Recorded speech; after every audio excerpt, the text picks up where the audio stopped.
سلام دوستان، با کانال نکاتوپ خوش آمدید. 8 январи سال 2011 در شهر توسون در ایالات آریزونای آمریکا، گابل گیفورد عضو کنگره آمریکا به دیدن هوادارانش رفته بود که در یک سویقست مورد حمله قرار گرفت. او به سرش یک تیر خورده در حالت وزنی به بیمارخانه انتقال داده می شود. حالا سوال پیدا می شود که سرنوشت او بعد این واقعه چی شد؟ او زنده ماند یا نه؟ بعد رسیدن تیر به سری انسان چند درصد احتمال زنده ماندنش وجود دارد؟ برای جواب این سوال ها را یافتن تا آخر ویدیو با ما باشید. тамошобиёни гиромӣ, агар шумо варзиша сарфаҳм равед, шумо на танҳо аз тамошои онҳо ҳаловат мебаред, балки дар муҳорибаҳои онҳо метавонед пул кор кунед. Барои ин кора кардан шумо бояд дар ширкати 1x даромада ба ссилкаи дар зери ҳамин видео буда даромада регистратсия кунед. Дар вақти регистратсия пурра гузаред ва инчунин промокоди NECATOP истифода баред ва барои ин кор шумода 5000 рубл бонус дода мешавад бе пул, яъне шумо медоред истифода мебаред. маълумоти бештар дар комментария закрепит карда шудаги. بیشتری آدمان ترورهای مسلحانه و زخمیانی برجامانده را در فیلم و سریال ها دیدند. در این فیلم ها زخمیان زود جان می‌دهند و در بعضی حالتهای دیگر زخمیانی که به سرشان تیر رسیده است به طور معجزه زنده میمانند. بعضی دیگر پس از این حادثه حافظه‌شان را گم میکنند و مدت طولانی تحت درمان قرار میگیرند.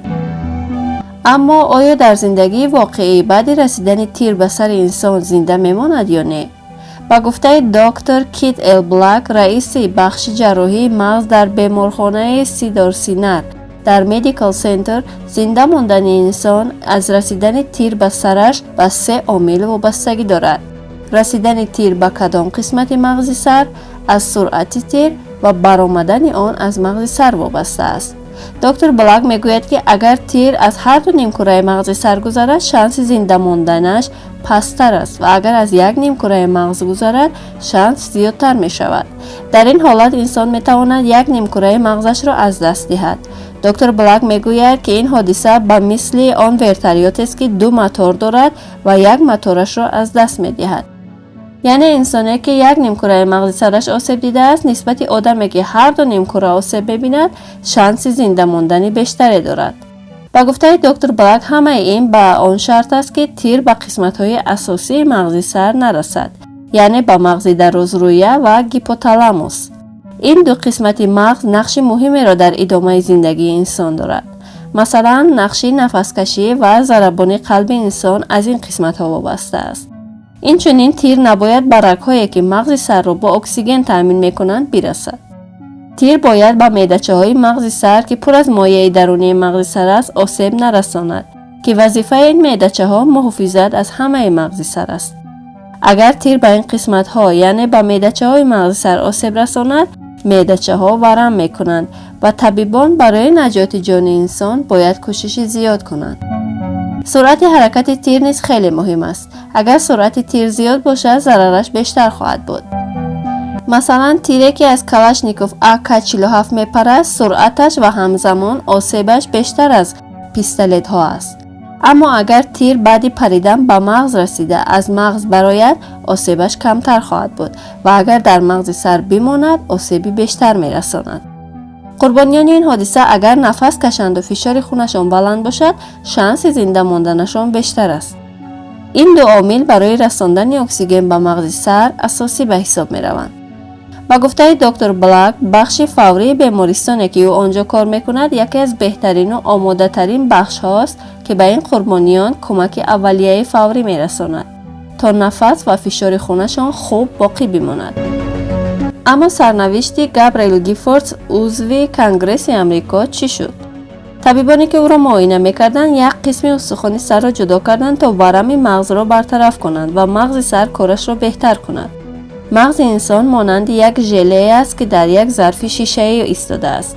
وقتی مغز ورم میکند، جای حرکت ندارد و بیشتر آسیب میبیند. این مشکل جریان حرکت خون را نیز منع میکند. اساساً ورم مغز سر در روز سیوم به بیشترین حد خود میرسد، اما بعضا این طور نیست و طبیبان برای بریدن استخوان سر و کشیدن ورم مغز سر باید چند ماه صبر کنند.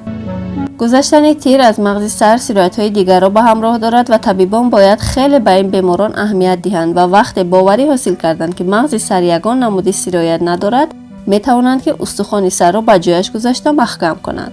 کسانی که برای تیرپرانی آموزش می‌بینند و برای اجرای قانون این کار را می‌کنند به خوبی می‌دانند که برای از بین بردن مجرم باید به قسم تی مانند سرش تیر پرانند. تیرپرانی با هر اسلحه‌ای که باشد اگر به قسم تی شکلی روی باشد زود گناهکار را نابود می‌کند. به هدف گرفتن قسم تی نه تنها به تیرپرانها بلکه به تمام نیروهای پلیس کشور آموزش داده می‌شود. البته به هدف گرفتن قسمت تی کاری آسان نیست و باید چند سال مشق کنند. این کشور به نیروهای ویژه خود این کار را آموزش می‌دهد چون که برای آموزش همه این نیروهای پلیس بودجه بیشتری لازم خواهد بود. حالا سوال پیش می‌آید که چرا قسم تی شکل مرگبار است؟ به قسم تی چشم‌ها و بینی آدم داخل می‌شود. این قسمت‌ها اساساً همچون مغزهای پایینی هستند و نقش حیاتاً مهم را به آدم می‌بازند. چون که در این قسم مغز درازرویه واقع است که به کار دل، شش‌ها و سیستم عصبی مرکزی تاثیر دارد. حالا می‌فهمید که اگر قسم تی آسیب بیند بر سر آدم چی خواهد آمد. اما گابریل گیفورس آدمی خوشبخت بوده است. آدمی که به او سوءقصد کرده بود زیاد ماهر نبود و نتوانسته بود که به قسم تی شکل تیر زند. تیر به قسم نیمکره چپ زده بود و بعد در آمدن به مغز از آن می‌براید. گابریل طی چند روز تحت نظارت طبیبان بود و با دستگاهی ایویل نفس می‌کشید و همه فکر می‌کردند که کنگرس وومن آمریکا دیگر زنده نخواهد ماند. اما برعکس تصور مردم و طبیبان او بعد 24 ساعت به هوش می‌آید و یک هفته بعد با شش‌های خودش نفس می‌کشد. او می‌توانست دست و پایش را حرکت دهد و چشمانش را باز کند. او را 21 ژانویه همان سال به بیمارخانه مرگریال هرمن در شهر تگزاس آمریکا گذراندند. این بیمارخانه یکی از بهترین بیمارخانه‌های تمام دنیا به شمار می‌رود. 26 ژانویه یعنی 3 هفته بعد این واقعه وضعیت سلامتی گابریل بهبود می‌یابد. تیر به قسمت‌هایی که به سخن گفتن دخل داشتند ضرر نرسانده بود و او بعد زمانی کوتاه توانست که سخن گوید. این بهترین خبر برای گابریل بود. یعنی بعد این واقعه مغز او می‌توانست که به کار عادی پیشینه‌اش ادامه دهد. 8 ماه بعد این واقعه گابریل گیفورس به کنگرس آمریکا حاضر می شود و حتی در انتخابات داخلی مجلس شرکت می کند. بله، از این پس اگر در فیلم های آمریکایی تماشا کردید که قربانی بعد تیر زدن به سرش زنده می ماند، بدانید که دروغ نیست.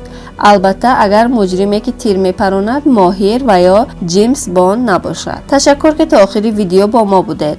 اگر ویدیو به شما پسند آمده باشد حتما لایک گذارید. برای به خبر نماندن از ویدیوهای نوبتی ما با کانال ابونه شوید.